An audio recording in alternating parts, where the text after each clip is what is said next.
Hello, ladies and gentlemen, and welcome back to TPOG, the podcast of gaming, presented by TBOG.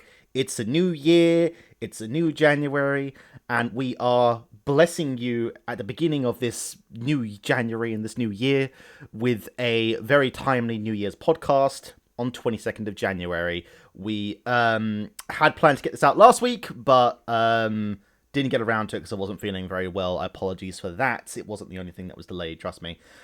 Joining me today are veterans of the podcast. We've got Nixon. Hello there. And Oecus. Hello.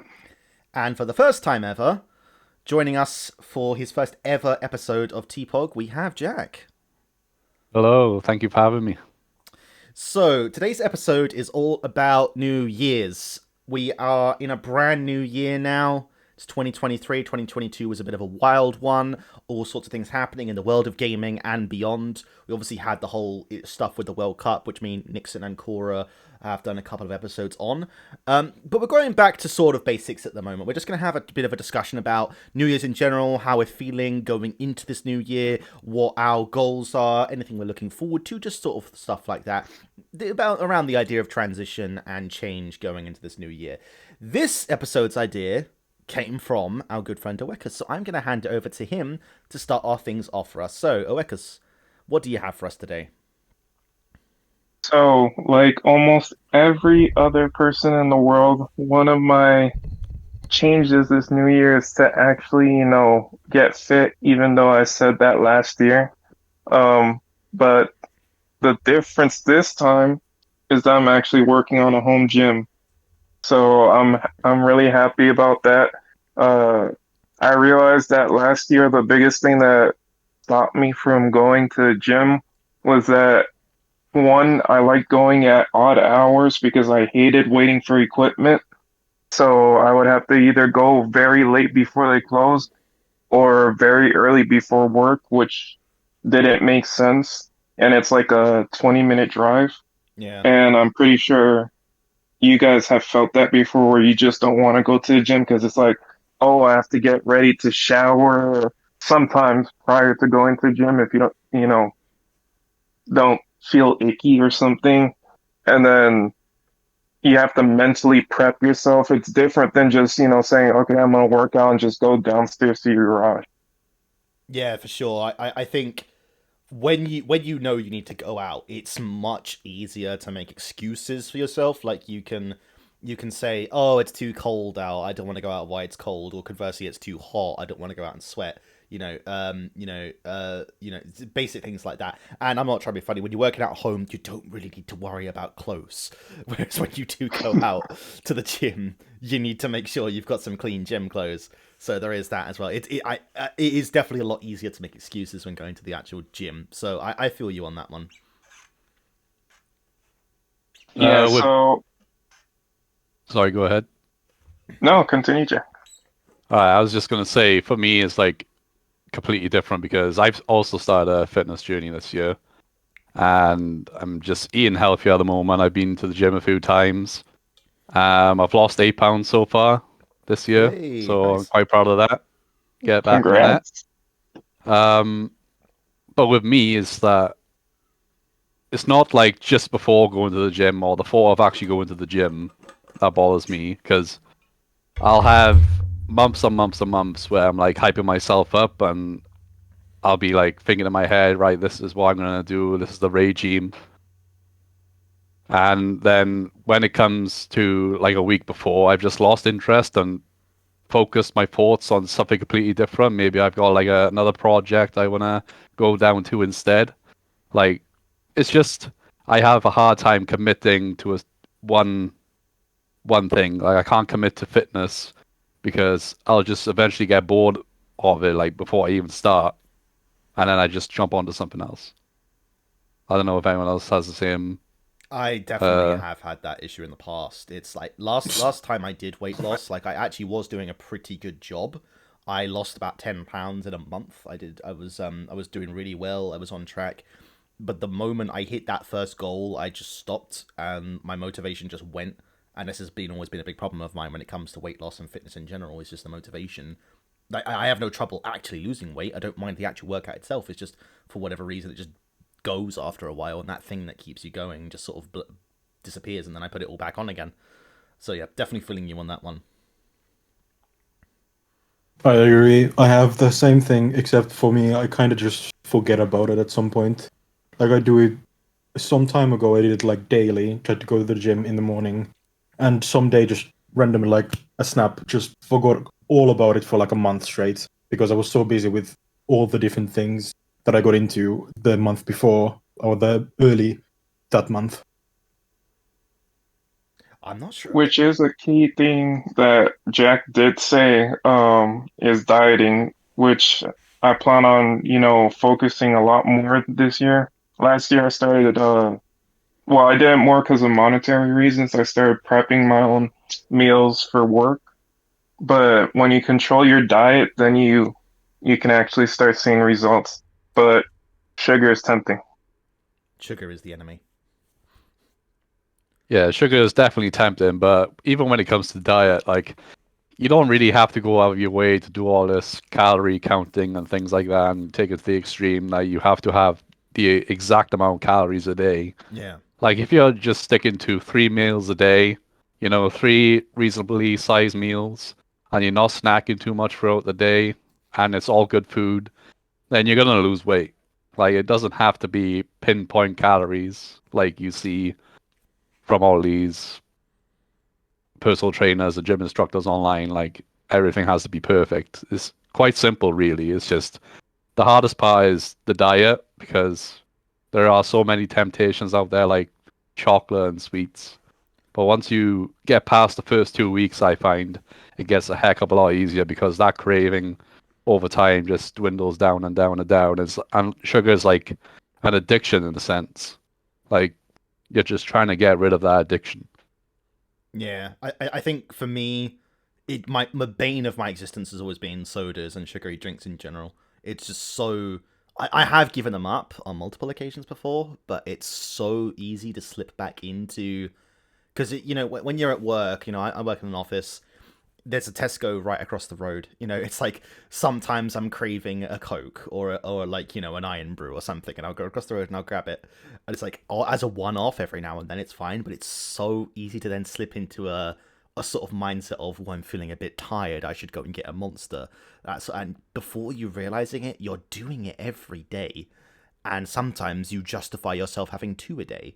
Sometimes they'll get pizza in at the office and they'll bring in a bunch of soft drinks as well. And then all of a sudden, I've had a Coke as well. It's things like that. It's so easy to slip out of that routine. I'm not going to say giving up is easy. It's not. But you are right in that after you've had that first couple weeks without it, you sort of learn to live with it and your body adjusts. But it's so easy to slip back into it as well. Yeah, so that's one of the things that I'm just happy to start off the new year is, finally starting the home gym because I realized the more I reduce the friction between me having to work out and just do healthier things that will benefit me. So I already picked out the bench that I wanted. I've never been into barbell type exercises, so I bought adjustable dumbbells, and then I found some cool products that pair well with the adjustable dumbbells, and I plan on continuing a more fit year. See, I find that interesting because you really struck me as a free weight type of person. What was it usually? Cardio?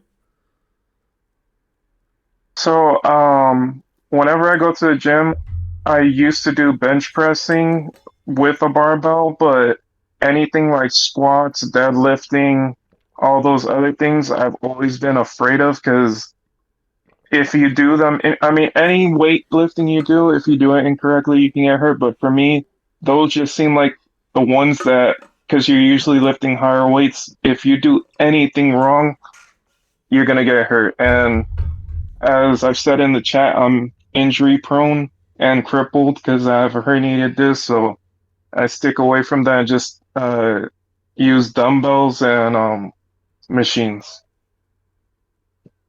Oh, fair enough. I can very much attest to the fact that free weight trading, a lot of them can cause very, very, very bad issues. I'm glad back in the day when I used to do some of them some time ago, I got off with like a sprained muscle in my back, but doing like one exercise wrong on a single day caused that I couldn't walk properly because of my back for like 2 weeks. It is insane how easy it is to actually mess up your back or your shoulders or your legs due to it.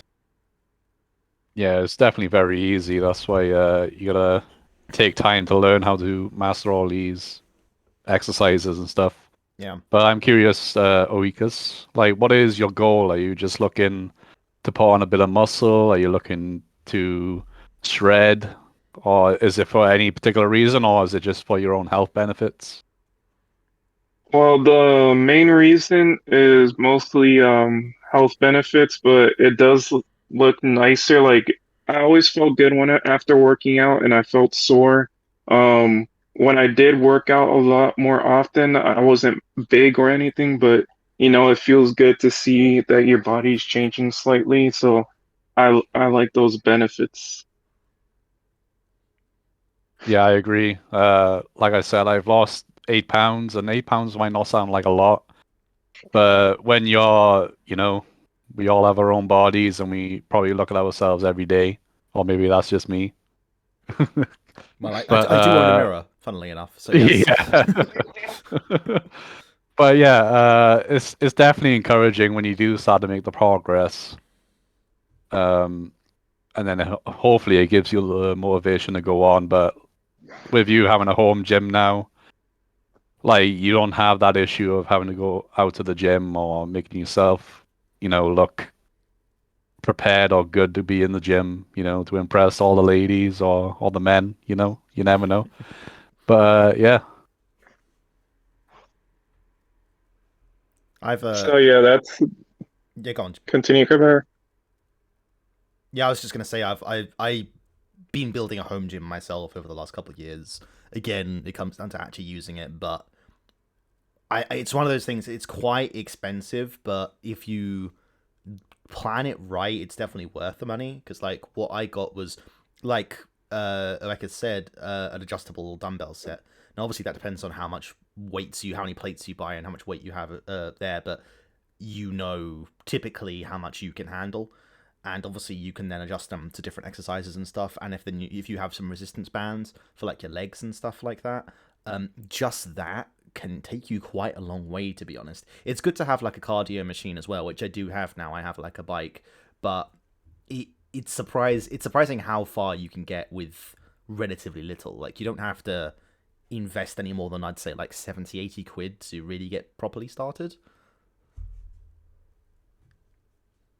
Yeah, it's mainly about, making the most of what you got. Like with a pair of dumbbells, is like a surprisingly large amount of exercises you can do. Yeah. Like the list is like nearly endless, really. And then with an exercise bike again, like cycling is one of the best forms of cardio. I think the only better form of cardio probably is swimming, because your breathing is like what's the word? Regulated? Restricted Oh, okay. or regulated, yeah. But so have you got any other goals this year, Wikus, or is it just to get fit, or anyone else? So I mean, I have other goals, but that's the main one that I'm kicking off this year, starting strong. So I'm curious if anybody else has any goals that they started off strong this January. I do have one. It's a little bit unorthodox as far as, New Year's resolutions. You normally talk about like save more money, go on holidays, lose weight, that sort of thing. But a goal I came up with myself is to sort of expand my horizons as far as the media I consume, and start watching a lot more shows and movies and sort of stuff that I've been meaning to watch and be putting off. And I have actually been doing a pretty good job of starting that. So, have any of you guys heard of a movie called Everything Everywhere All at Once? It came out last year. It's very highly acclaimed. I watched that last night. So good. Oh my god, it's so fucking good. You know, sometimes you hear about like a highly critically acclaimed movie and you're just sort of like, oh, I bet it's not that good. You know, what's all the hype about? And then I watched it, I was like, oh, okay, I get it. It's really damn good. Yeah, I am Never neither. heard of that. Yeah, I am neither. I'm actually a little Like, bit what is it surprised about? because it's like, well, okay, so it's basically like it's a multiverse film. Obviously, it's not attached to like a superhero franchise or anything like that. It's basically about this one woman who's played by Michelle Yeoh who like she's just a normal person, but in like the multiverse, she's like the mother of. Well, I can't spoil it too much, but basically, like she has to like do all sorts of stuff in the multiverse to stop this big looming threat. That's as plain as I can put it without being too spoilery. But the presentation of it, the way it handles the multiverse is brilliant because they talk about how all the branching paths and they show all the different lives she could have had if she made these different choices and things like that. And it's just got this brilliant sense of humor too. Like there's this whole thing where like she remembers Ratatouille as Rakakuni, where like there was a raccoon standing on the chef's head and like controlling him, but in one of the alternate universes there actually is a raccoon controlling this guy, and it was so funny. It was brilliant. I can't, it's hard for me to describe it too much without being too spoilery, but its performances in it are brilliant. The whole story is just fantastic. It's not, the thing is it's a really good film in terms of the fact it's been winning a lot of awards and stuff, but it doesn't feel like a film built to win awards, if you get my meaning. It's not like you know, something like Oppenheimer, which is coming up next year, which is very clearly Oscar bait. As much as I respect Christopher Nolan, it's an Oscar bait film. It's a film that is just really good and happens to be winning awards. So I really appreciate that about it. But that's just kind of like the most recent example I have of it. But there's a lot of films and shows I have on my list, because I don't know if about you guys, but you probably get like an endless sea of recommendations from family and friends that you go like, oh yeah, I'll check into that, and you literally never do. So I'm kind of like looking into actually getting into some of those and like watching some stuff I've been putting off, and that's just kind of the start of it. That's one of the things I've been getting off to a good start on in this year in terms of things I want to do. I've never been a big film buff, and I remember I had this colleague in work, and he would always ask me, "Oh, have you seen this film? Have you seen this one and this one and this one?" And every time I would say no. So maybe I need to take a page out of your book and actually expand my horizons as well and watch a lot of older movies. I think I need to watch, you know, a lot of the classics, because I am just clueless when it comes to movies, man. Absolutely clueless.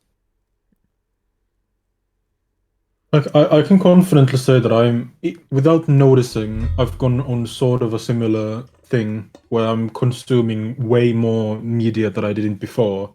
I've been listening to a lot of podcasts, which I never did before. Like, I don't think I've listened to a single podcast other than the episodes that we've made in general before. And I started, I sent about it in the chat there. It was called Tales from the Stinky Dragon, which is like a D&D campaign on in a podcast. And I actually realized how much I enjoy having just like background noise instead of having to constantly focus on like a screen thing. I can just like sit back and just relax while listening to something. See, I did have a period back, I want to say about 2-3 years ago, where I was listening to podcasts quite a lot, and I was listening to sort of, it's kind of like the same sort of phase you were, where I was listening to it in the background at work. It was fine the first couple of weeks, but eventually I just found it too distracting. Like, it's great if you can just observe, if just get it in the background, but sometimes I just find it like you're actively listening so much I can't do something else alongside it. It's like if you listen to music, 99% of the time you're doing something else, right? You're working, you're doing a hobby, you're working out, whatever. It's kind of like there alongside what you're doing, which is kind of like what I was going for with the podcast, but I just found it too hard not to concentrate on it, if you get my meaning. Yeah, I get that fully, that for people it could be easily like that, especially with some of the more word heavy and more story heavy podcasts out there. Yeah. For me, I would say it's on the opposite end of where I'm always trying to find, something to always have as background noise. So, like, if you suggest me a show now, I'll end up having it as like a background show while I do something else. But I realize that instead of watching something that I find more productive, like let's say watching something on investment or watching on something that helps me in something that I'm interested in. I'm instead consuming something that it's enjoyable, but I don't feel like it's helping me with the time that I'm using. All the time when I'm sitting down and playing games nowadays. Like I didn't used to do this, but if I'm playing a game, I usually turn the music down, pull up a YouTube video, whether it be a podcast or some other gaming video or anything like that. I'll just have that up in the background. And even if I'm not fully paying attention to it, I just like having the noise and just not necessarily a distraction, but something just in the background that keeps going and going and going while I'm playing the game. I used to do that on a GTA Online during the pandemic when I was just sort of during that period of time where I was proper grinding to like get everything I wanted. My brain would just go in autopilot mode. I'd have a YouTube video up on my second monitor or like a podcast or something like you said, and it's like my hands knew what to do in the game because I'd done it so many times before, and I would just do it while paying full attention to the podcast. It was quite weird. The thing Yeah, is, but- when you've been playing games as long as us, like it's like driving, right? Yeah. You drive every day. Yeah. And, like, so do you ever have? Well, for the people that do drive, do you ever have that feeling like you're driving and then like about 20 minutes have gone by and you're wondering like, how the hell did I just get here? Absolutely. And it is absolutely terrifying when you come to that realization. Like, you've just been on autopilot. You can't remember any part of the journey you made. You just know that you got there in your car, and it's weird. Hmm. Well, so that's an interesting few resolutions we've come up with. I don't know if we got like a specific one from you yet, Nixon. Did you have any like specifically pertaining to you that you wanted to share? My only resolution for New Year's was that I'm not gonna make any dumb resolutions this year. Oh, you cliche motherfucker. You fucking cliche.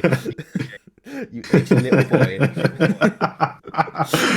So what's a dumb resolution example? Like, I'm curious now. In my eyes, basically anything, because most of them will be broken. I believe that most people make New Year's resolutions knowing that they're gonna break them, no matter what, at some point during the year. Yeah, I have to agree with that. It's always like, oh, I'll just do it next year. I Yeah, think, exactly.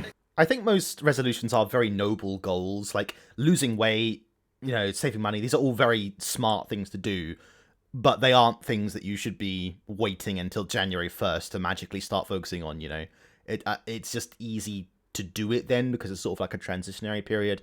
You've had like Christmas, which is obviously a time when everyone tends to let loose and be a bit more open with how they spend their money and that sort of thing. So it quite naturally fits in as a time to change, but they are things that you could start any time typically. You could pick them up anytime. So I do get where the cynicism comes from to a degree, but at the same time, I think there's good intent behind them, but it's just it doesn't have to be to do with New Year's. Yeah, I agree with that. But for me, the way I see it is just a reinforcement. Like my goals this year are technically the same as last year, and did I accomplish them last year? No, but I dipped my toe in last year, and now that it's the next year, I can add on to that. So, in terms of investing, I invested last year, but did I meet the goals I wanted to? No, but I already set the foundation and the knowledge to know what I have to do with my money to, continue that. Or, for example, working out. Last year, I tried going to the gym to work out, but at least I got into the rhythm of working out to a certain degree. And now this year I have a home gym, and now I can continue that. Yeah. Well, aside from resolutions, obviously a new year marks a new journey towards all sorts of different mediums. We've got a new year of games coming out, a new year of movies. We've got a new year of all sorts of things to look forward to. So why don't we shift the discussion over towards more tangible things we're looking forward to this year. So this doesn't necessarily have to be about things like games. We can discuss like any events that might be coming up. We've got anything like that, anything that you're looking forward to. Are there any things that are coming in 2023, a release of something that you guys are particularly looking forward to this year? Like one that stands out to you? I wouldn't say I have any events on my mind, but there are a few games coming out that I am interested in. There is a game called Wolong Fallen Dynasty, which is made by Team Ninja. They made the Neo games, and it's like a Dark Souls sort of game. And from what I've seen, the game reminds me a lot of Sekiro, and I absolutely love Sekiro. Like, it is one of the most polished games I've ever played, I think. So I'm really interested in that. The Dead Space remake is coming out soon. I never actually played Dead Space, but I might give this one a go because I'm just interested to maybe actually get into the franchise and try it for the first time. There's also the Resident Evil 4 remake. The normal Resident Evil 4 is actually the only Resident Evil I've played all the way through. Like usually I've just given up on every other Resident Evil, but that's the only one I played all the way through. I don't know if there's any other games you guys are looking forward to. For me, Fire Emblem just came out, so I need to start that. And that was like the biggest highlight of games that were confirmed this year. Final Fantasy 16. I can't wait for that. Wulong, like you said, is on my radar because even though I've never beaten a Neo game, I just love playing them. I actually enjoy that. And depending on if my friends get it, I might see myself get Street Fighter. Don't know if you guys feel the same way I do, but I feel like as I've gotten older, I don't really anticipate new releases that much anymore for games. Like, back when I was a teenager, it was like, oh my god, I can't wait for this game to be out. Like, I'm shivering with anticipation. I'm checking my mailbox every 5 minutes to check if it's arrived or not. Nowadays, I don't know. There's more hype for me behind like the announcement of a game and the build up to a game than to actually getting around to playing the game itself. With rare exception, if it's a franchise I do deeply care for, then I'm obviously going to be very excited. But I just find it, I don't know, maybe it's just me, I'm just finding it difficult to get more excited about the large majority of releases these days. I don't even think that's necessarily a modern game industry bad sort of thing. It's just me getting old, I think. I don't know. I can fully see that also being an answer, but I think a large portion for why that's happening to a lot of people is because how extremely oversaturated the gaming scene is in today's day and age. Like if you think of days being younger, even for me, even though I think the youngest here. Yep. And I still grew up kind of in this generation of gaming. But even for me, when I was way, way younger, there was like so little actual games I could get during the time that all of those games became like these big highlights for a week. Now I could easily go onto like Steam and download 100 free games and play all of them without any stoppage. It could be that I feel the same. That I think I agree that the announcements of games, just to know that they're going to exist in the future, is more exciting than actually playing the game itself. Like something I'm really hyped about and hopefully comes out, like Elden Ring, for example. Although I did absolutely love the game as well. But the excitement and the build-up to the release was a lot more for me than actually playing the game. To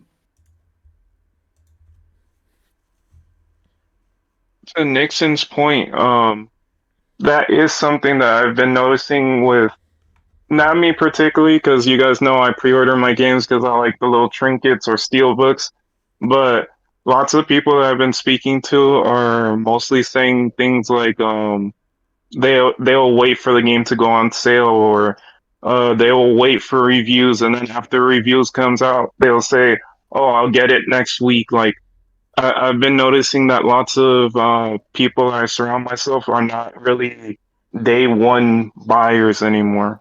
Actually, that is a fairly underrated point now that you mention it, because games do go on sale fairly quickly nowadays, especially if you're, I mean, on all platforms, but specifically looking at something like Steam. Gotham Knights, I haven't bought it, I don't really have any interest in it, but it was like 35% off within 3 weeks or something like that. Games go on sale very quickly now. So if you're willing to wait a little bit longer and be a savvy buyer, it definitely pays off not to be a day one buyer nowadays. Another thing is, I think, obviously, we all work and we all have our own income now. But when you're a kid, you don't have any sort of income, and it's like when you get a new game, it's like you've built up a lot of anticipation over time to get one new game that could have taken you months to get. Mm. Whereas these days, with a full wage, you could just buy whatever you want whenever you want, and I think that takes away the desire to play these games a lot more as well. Yeah, I think And that is also true. speaking on work, you don't have as much time. At least for me, even though I don't have a very taxing job, it's a far drive, and when I get home, I just don't want to do anything except be in my bed and like reboot myself before I can play something or do something. So this is the thing. I've thought about this quite a lot. I think there's definitely something to be said about. I don't think it's time that the problem is, because I work a 9 to 5. It's pretty standard working hours. It's 8 hours a day. My commute is about half an hour, 40 minutes, so it's not massive. Which gives me about, I don't know, by the time I go to bed, about 8 hours free time every night. It's not like I'm suffering for time. It's the energy. It's the energy that gets me, and the motivation. Like after a day of work, you get home and you're just sort of like, some days I'm fine. I can pick something up and I can work and I can play just fine. There's a lot of days where I'm just sort of like, I don't really want to do anything that requires my brain to work. It's like, it's just like I've been like focusing all day on fucking software. I just want to like lazily watch YouTube videos for a bit. So yeah, I definitely don't have that energy I used to have as a kid, for sure. Yeah, Certainly, go on. a lot of times I'd rather just watch someone play the game that I'm interested in and actually play it myself. Because, well, especially if it's a game like, let's say Sekiro, for example, because Sekiro is not an easy game. You got to be in the right mindset to play it, and a lot of the time after you come home from work, you just want to lay on the bed and just spread out and chill. And it's a lot easier to watch someone else suffer than you suffer yourself.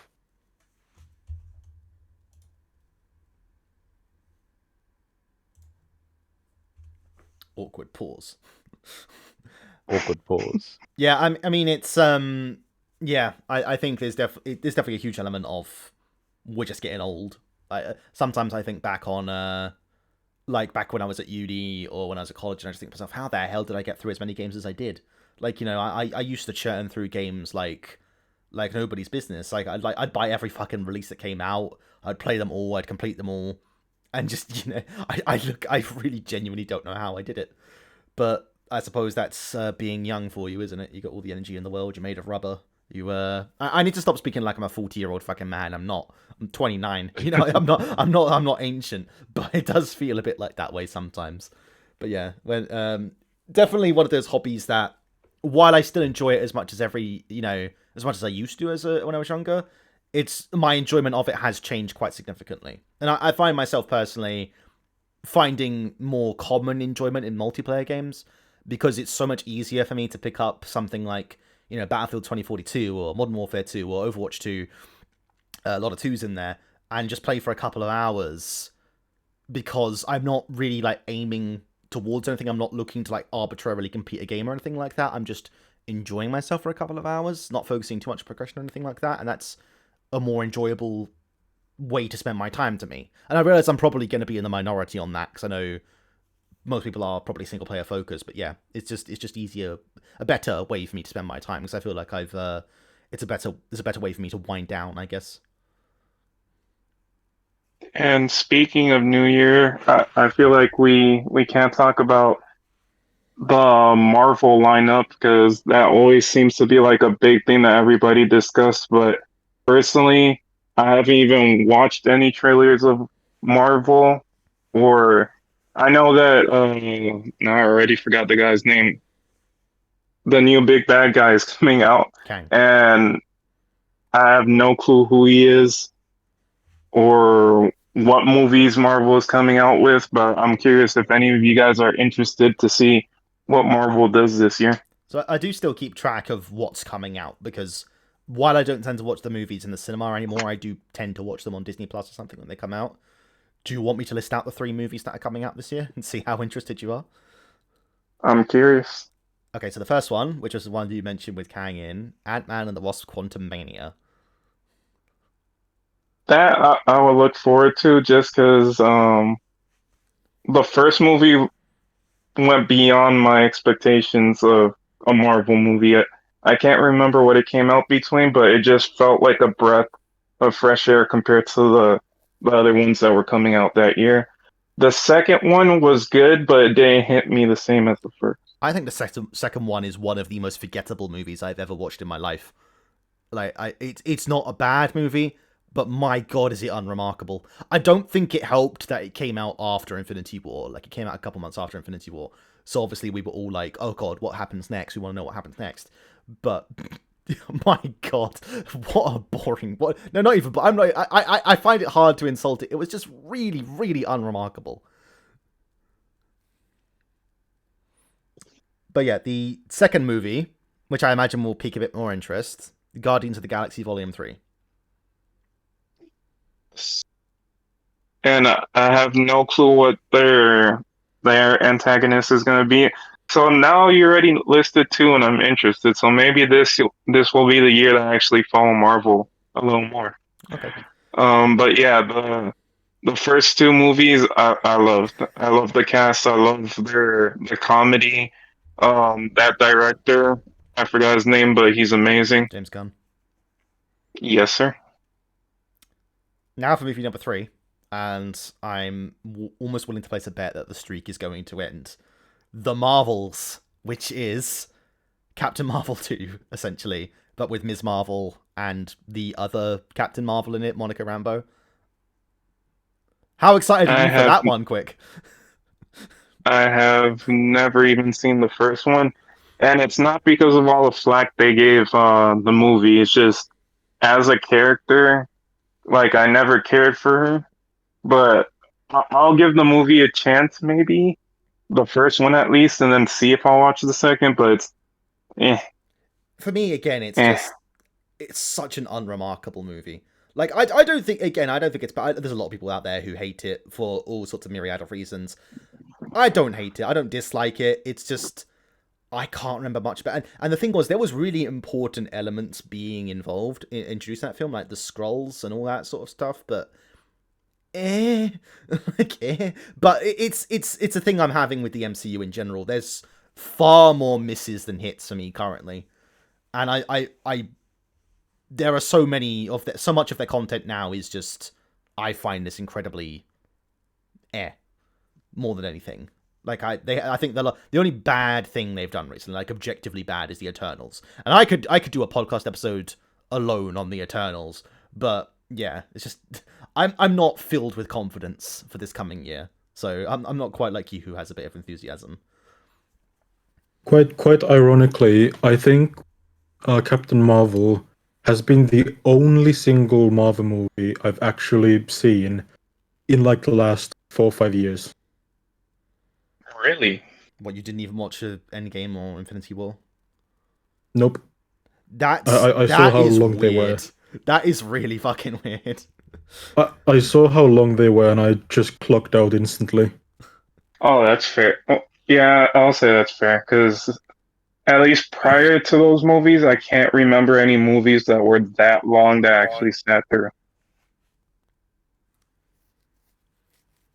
And the only reason I even watched Captain Marvel was because I was working at a movie theater during the time that it got released, and I got to watch it for free there.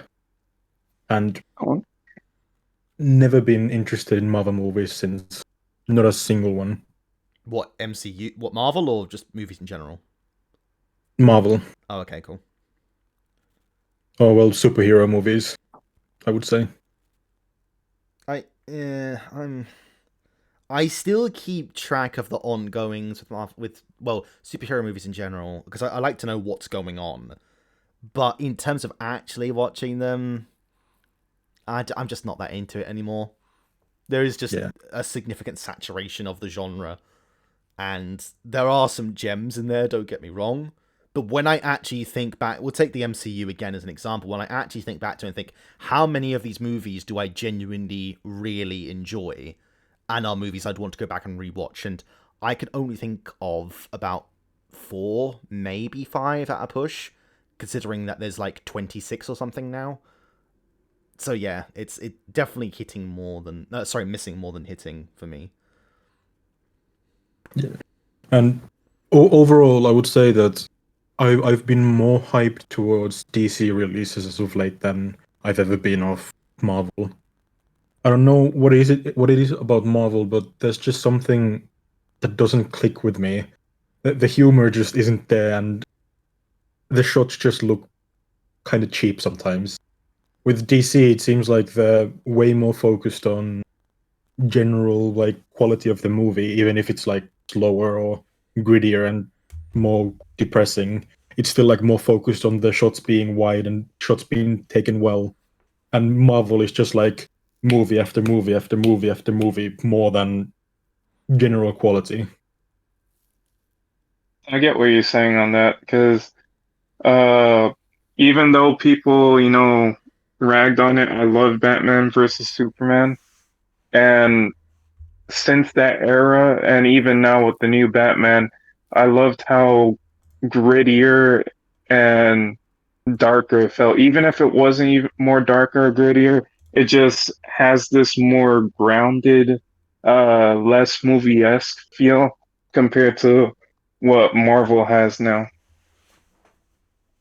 Yeah, definitely. And what I like about DC movies is they seem way more realistic because if generally speaking, if you saw like if you saw Thor randomly flying through a fucking building across a fucking road, you wouldn't just go, "Huh, cool." Like the movies seem like they're actually set in the real world instead of just this fantasy land of happiness and rainbows. Happiness of rainbows. That's a hell of a way to put it. Uh, I mean, Basically, just love and thunder.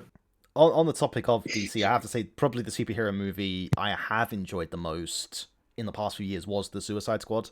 I really, really, really enjoyed that. It just hit with me so well. So I don't think I've seen any others of theirs recently though.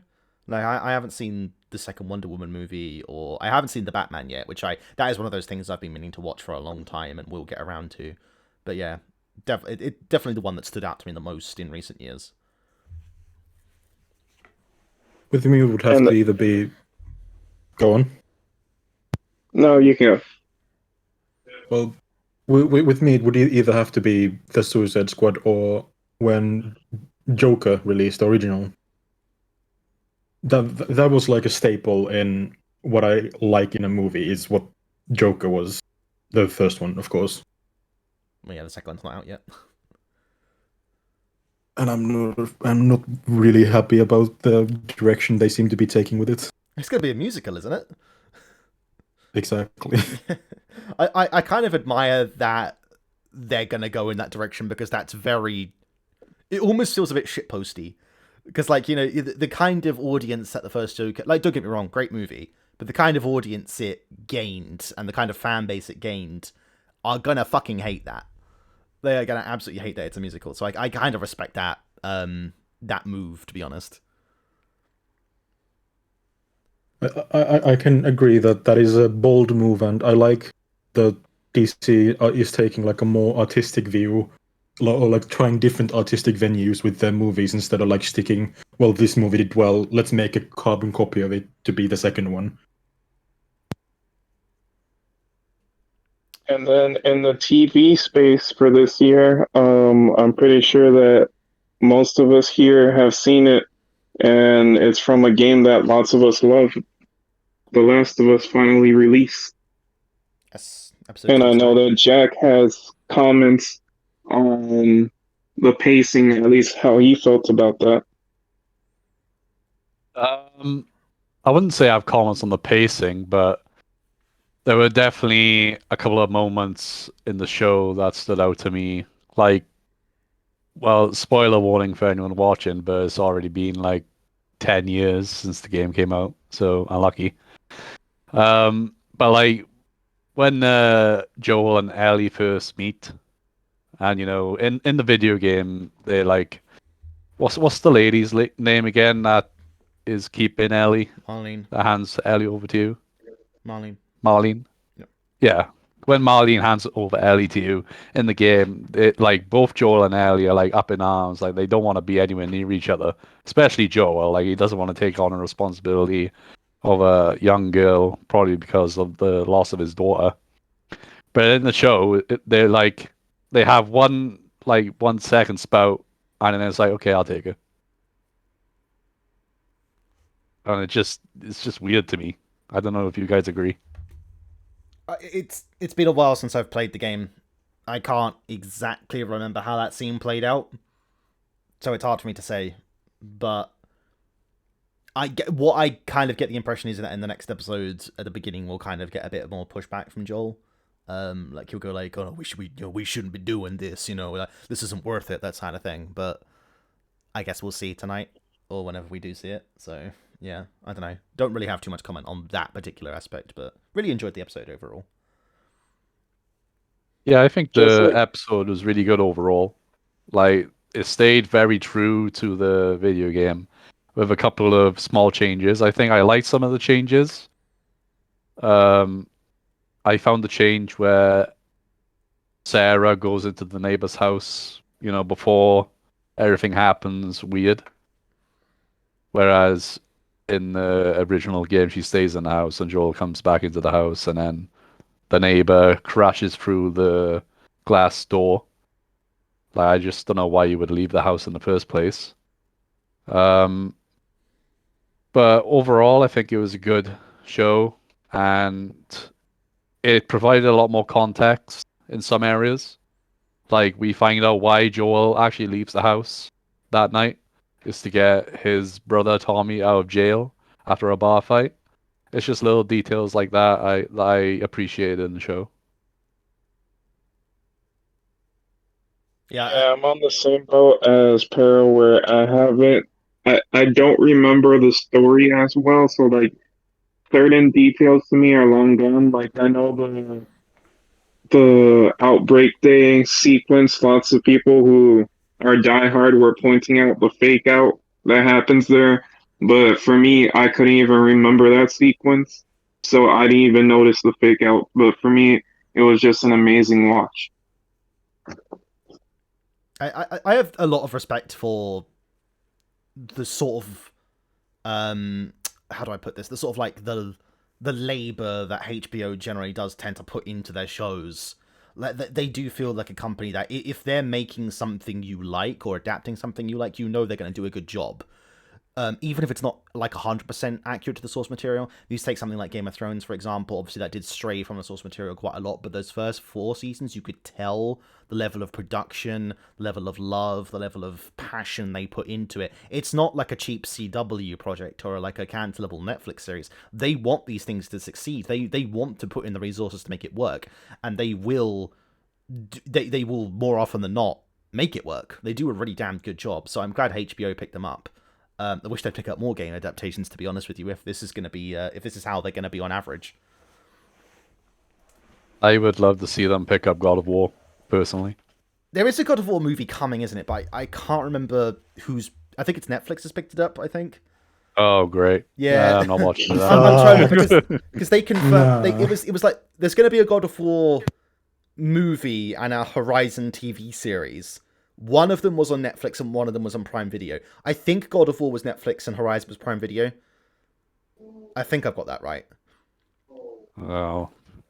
Netflix better pull it out of the bag, otherwise I'll be very upset. Netflix does do good series every now and then, but but it is every now and then. And if you take their other major game adaptation, The Witcher, which has not been doing so hot lately, it's not a good omen. Netflix is the fact. Netflix is kind of okay. Nixon, you go first, then Chloe.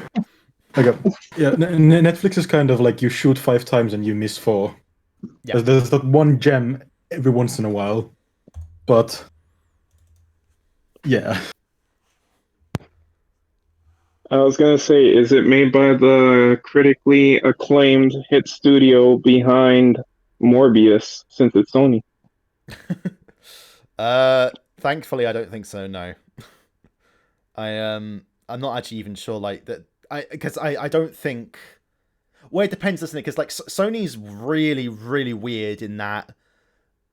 Depending on what like specific studio or department you get within their filmmaking division, it could be something absolutely incredible like Spider-Verse, and then you get absolute dog tier shit like Morbius. Like it's just which way, Western man? Like which where are we going? Which direction are we going in?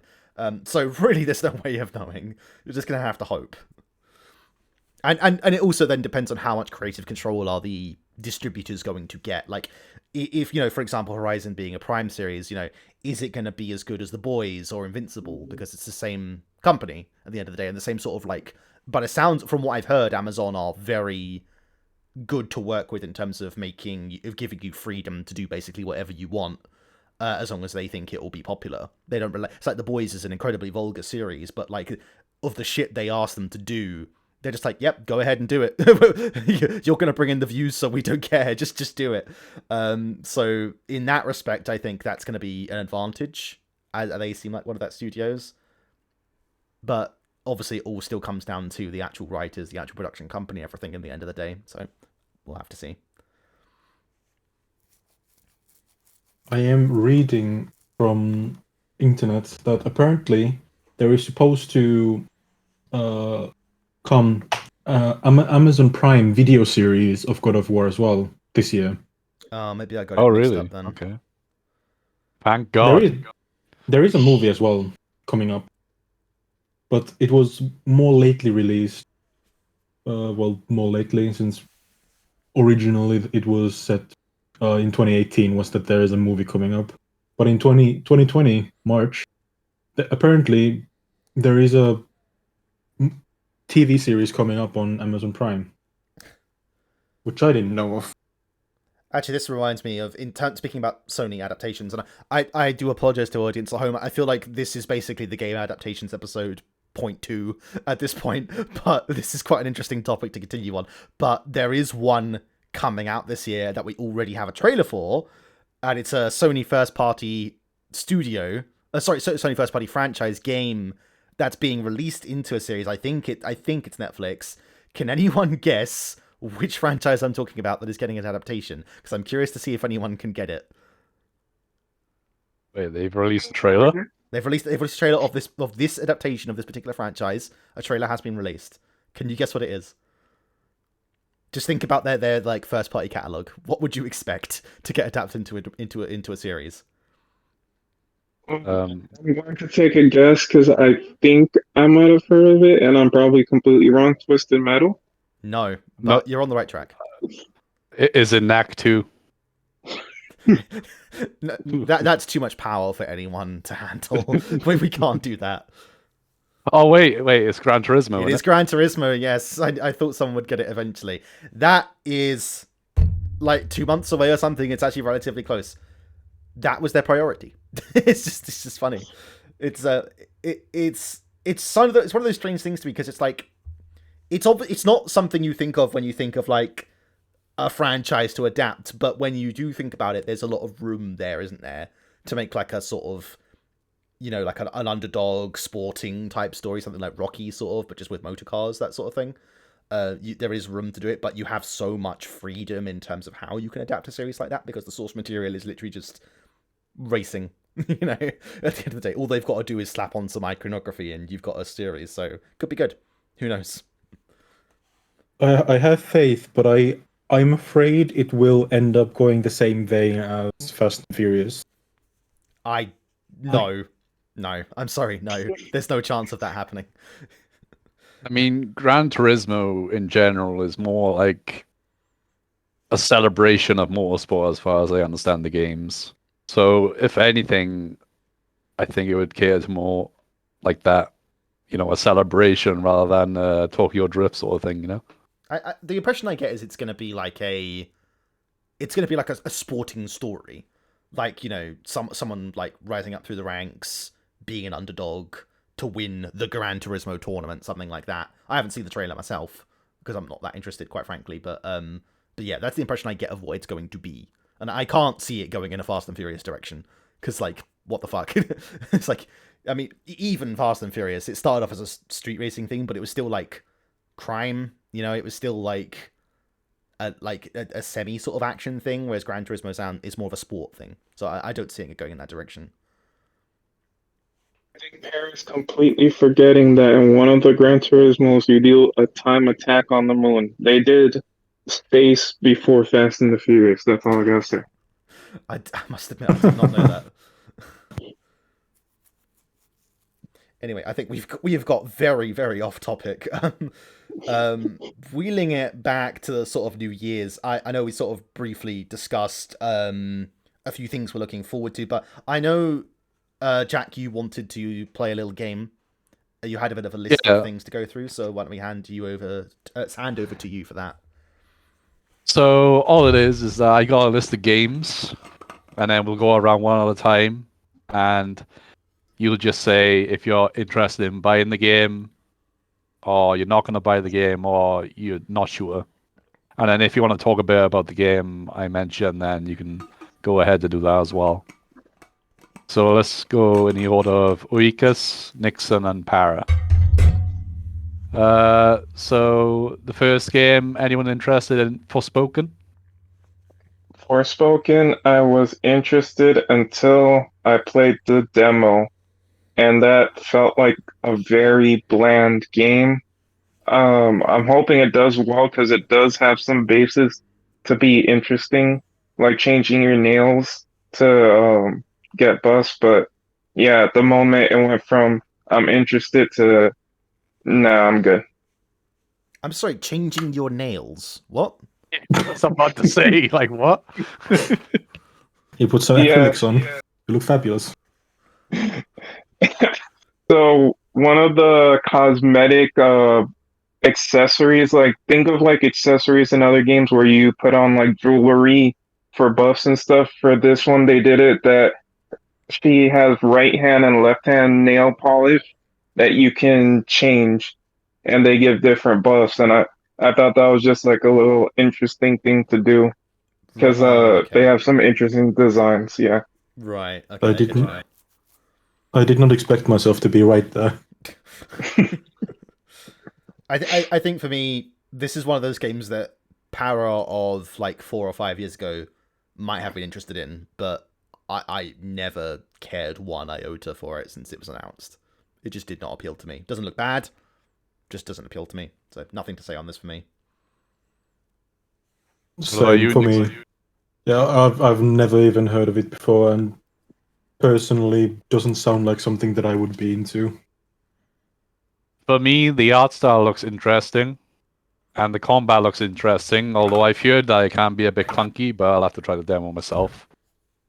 And like being able to wheel all the different elements and mix them together is pretty cool. But one thing that stands out to me, not in a good way, is that the dialogue in the game just seems really cringy.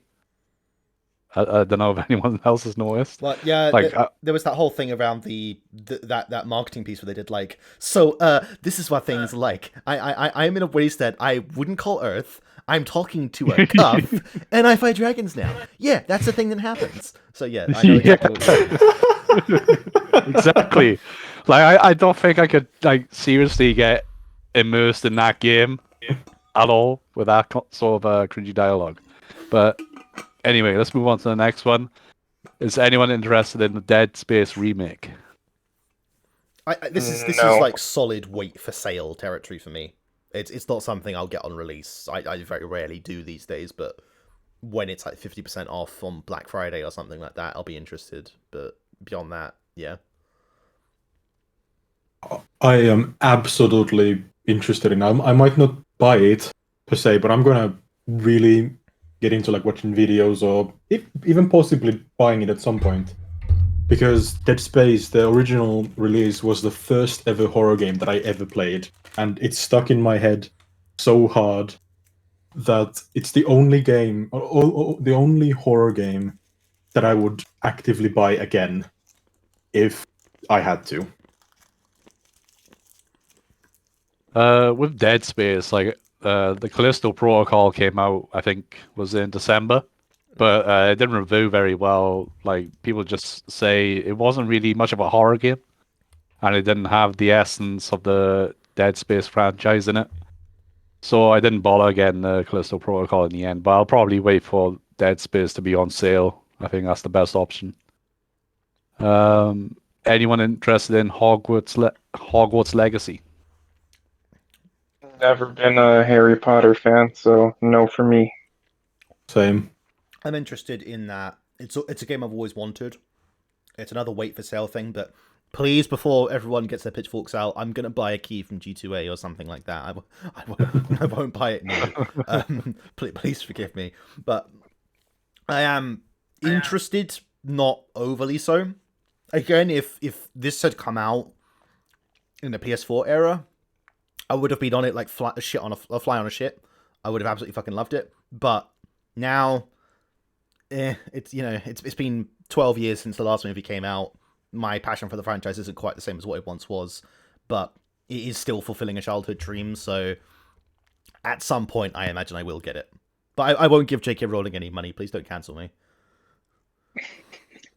Yeah, I wouldn't say I'm not interested in it, but I'm curious, I think is the right word. Like I've never been a big fan of the franchise, but I'm curious to see what the game is like. What about Wild Hearts? Oh, just before, is this the EA Monster Hunter game? Yes, Right. exactly, yeah. No! No Monster Hunter. But it's not Monster Hunter. No, nothing tarnished with that brush. Nothing tarnished with that brush is my attention. From what I see, it has like a very interesting art style, but just it looks like a cheap copy of Monster Hunter.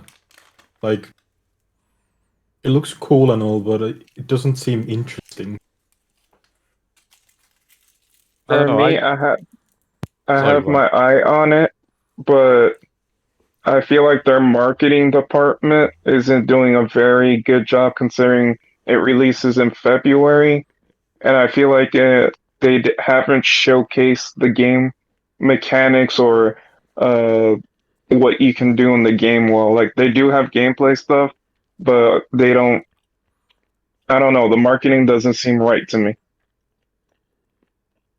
Yeah, I think there's I haven't seen much from the marketing team. Like I think they released a couple of trailers a few months ago, but then I haven't seen anything since then. And the game literally comes out in less than a month, so I don't know what's happening there. That's not a good But sign. the whole mechanic where you build your own structures and like you can build giant hammers and then climb up on these springboards to do special moves, I think is quite interesting and unique. It's kind of like Fortnite meets Monster Hunter, I think.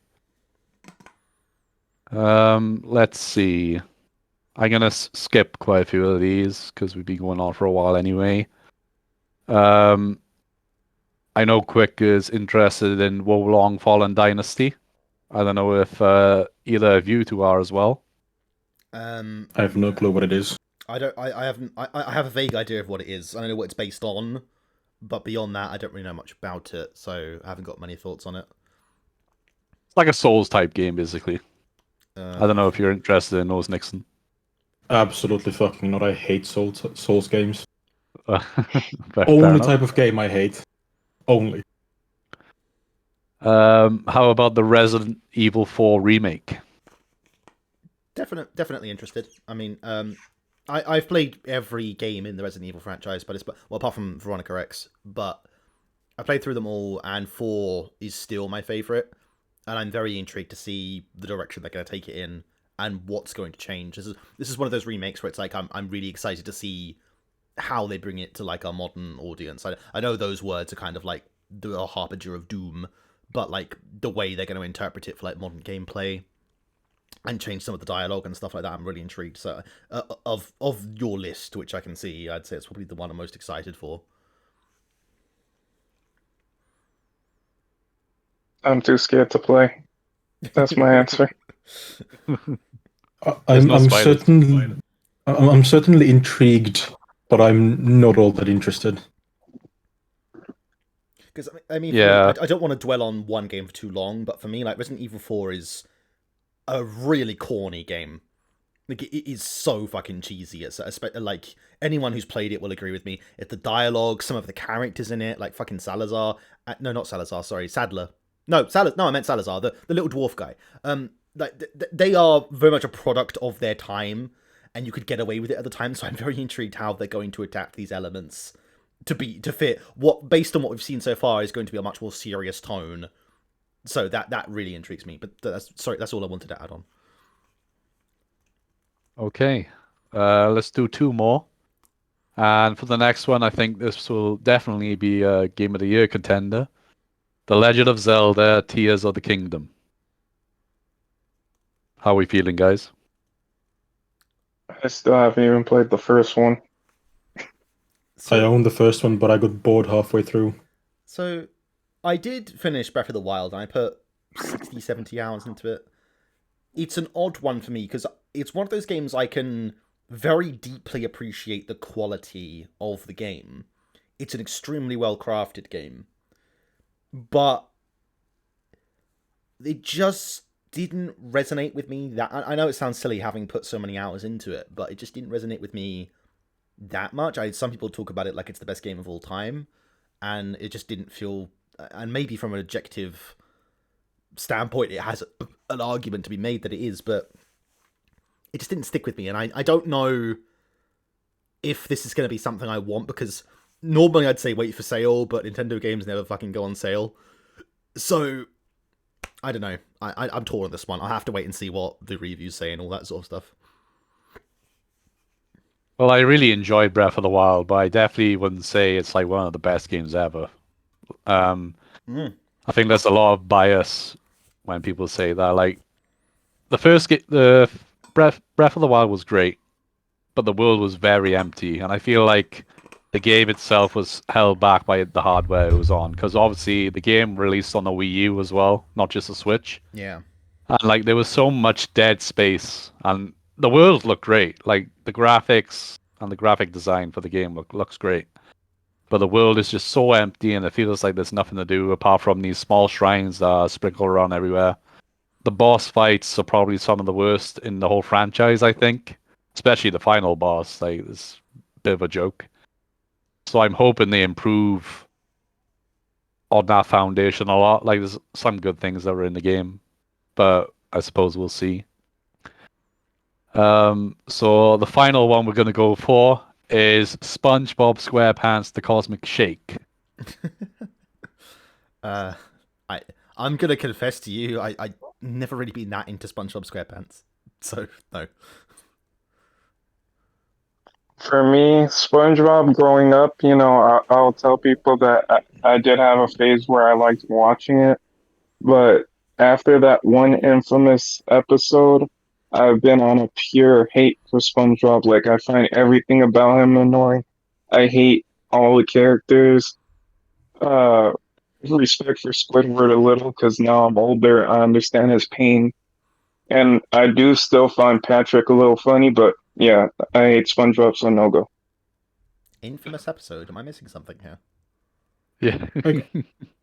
I think I can see the appeal of it. From what I see in like pictures of it, it looks like a really fun game to like just impulsively play through once. Like as like a little, how would I say it? So something on the side. Like you don't tell anyone you played SpongeBob SquarePants: The Cosmic Shake for 5 hours straight. But it's just something that is like a pure enjoyment moment for that single day. Other than that, I wouldn't see myself actually getting it. Yeah, I was never a SpongeBob kid growing up, so I'm not gonna get it. I have absolutely no interest in the game whatsoever. And that's gonna conclude the list for now, I think. I'm a little bit disappointed you didn't bring up Sons of the Forest, because I'm really excited about that. I played The Same. Forest about maybe a year ago, maybe slightly longer than that, and I really enjoyed it. Like, it's got such a great atmosphere, and the fact there's like just like no dialogue at all. It's just completely silent the entire time, other than like, you know, the environment and the enemies and stuff like that. And it was just the way it just drops you off. And yeah, you can follow a story, and there is like a finish, which I did get to, but a lot of it is just sort of like exploring and like exploring the environment and unfolding the mystery of what happened to the island. Brilliant atmosphere, and I really hope the second game can build on that. I agree, and I love about the forest is how extremely vulnerable you are throughout the entire game. Like, it just drops you in this completely foreign land where you know nothing, and then random fucking monsters attack you, and you have like a random fucking fire axe only to defend yourself at the start. And that they are for a game that drops you in randomly, they are actually very tough off the very start. Yeah. At least they were for me. Like, they're different than most survival game enemies are. Like, they don't work like random goblins in like a medieval survival game. I do think the AI struggles a little bit in the late game. Once you start collecting some of the better weapons, like you get the katana and the compound bow and all that sort of stuff, you can exploit the AI quite a bit. But you are 100% right about the beginning. It's terrifying. Like the first time I was building my camp, you know, just trying to build it up, and then all of a sudden I hear this, and then like these fucking cannibals are charging at me in the middle of the night, and all I've got is my little axe, and like I just barely survived. It was really good. That is what I hope happens with the Songs of the Forest. I hope they expand on that early game potential that the Forest had and take it to late game, where maybe the enemies scale up a little better, instead of like how in the Forest you have the normal enemies and then suddenly there's a fucking foot monster flying around. Yeah. Yeah, I'm trying to remember all the different monsters. I think one was called like the Virginia or something like that. That had all the horrible limbs sticking out. They were stuff of nightmares. You They're definitely so won't be able fucking to play it bizarre. quick. You would struggle with it. All right, so that's kind of Jack's activity then. Thank you for that. I think quite a bit coming out this coming year to look forward to. Varying degrees of excitement there for specific things. I think a general feeling of apathy towards many releases, but I think it's fair to say there's definitely potential for some really big hitters this year. I do agree with Jack that probably the game of the year contender out of that bunch is obviously Tears of the Kingdom, because the critics absolutely fucking love Zelda and they adore Breath of the Wild, so a sequel is gonna, you know, Jeff Keighley may as well like pencil it in now as a game of the year contender. But yeah, I think it's gonna be an interesting year of gaming. I think we've had, last year was really good. I think we had a couple of really big heavy hitters and a few pretty good games alongside that, and I think this year will be not quite as big, maybe. I mean, you have to remember, there is also, like, you know, Starfield might come out this year. Who knows how good that's going to be. Things like that. But I think we could either have a really good year or we have a solid year. I don't think we're going to have a bad year. There's a lot of potential out there. So, fingers crossed. Oh, actually, you know, before we... I recognise we're going on quite a bit at the moment, but one thing I did want to discuss. This year, we're getting E3 back. Or supposedly. So obviously the last year we were meant to have an E3 in the middle of the year, but they cancelled it. At least I'm pretty sure it's still on. I don't think it got fully cancelled. Let me do a quick Google before I jump into a segment that's going to be complete bullshit. 1 second. Yeah, I'm pretty sure I hear that E3 was on this year as well, but I'm not 100% sure. Yeah, it does seem to be from the 13th to the 16th of June. I wasn't actually sure if it got cancelled, but yeah, so obviously last year and in 2020 as well, we didn't have it. What we had was Summer Games Fest, Jeff Keighley's thing, and the Game Awards have kind of taken E3's mantle in terms of being the big calendar event of the year. E3's had a couple of years away. I miss what E3 used to be. You know, I miss those days. And let's be real about this. It was never anything groundbreaking, and it was often more disappointing than not. But the event of it, the looking forward to it, the sitting up until like 3 in the morning watching a Bethesda conference with your friends, that was just super fun to me. I enjoyed that part of it. Even if the announcements were a disappointment, it was just a fun experience for me in general, and I haven't had it the last couple of years. Obviously, the Game Awards is pretty great as well, but it's one night, you know? It's not quite the same. And I'm quite looking forward to it coming back, and fingers crossed it's going to be at least a shadow of its former self. But something tells me this could be the last E3, based on the way things sound like they're going. But yeah, just something I wanted to bring up, something that's coming back this year to look forward to, maybe. But yeah. Has anyone else got any last thoughts they want to get out? I am aware I think this is our longest episode so far yet, so we'll look to wrap this up fairly soon. But is there any last points anyone wanted to get off their chests or anything regarding New Year's or just in general before we do? Nope, I think that's it for me. Same. Yeah, I think we're done. Yeah, I just want to say, Parry, you're looking good today, mate. What? You haven't seen me? Maybe Hey, a compliment, man. Yeah, why are you so defensive? Are you quick now? Oh, God. Thank you, honey. All right, cool. Ladies and gentlemen, thank you very much for tuning into episode 6 of TPOG. I know we consistently have a terrible upload schedule. I'm going to say it again. We will try and get back to being a bit more regular and more episodes like this rather than like special ones like we did with the World Cup. So more consistent, more regular episodes with a bit more of like a free-flowing talk style. But obviously we'll let you know as we get close to the time and as the episodes roll out. So no schedule. We'll see you when we see you on the next one. Until next time, this has been Nixon. Thank you. Oecus. Thank you. Jack. Thank you, and good night. And me. And we will see you on the next episode of TPOG, the podcast of gaming presented by TBOG.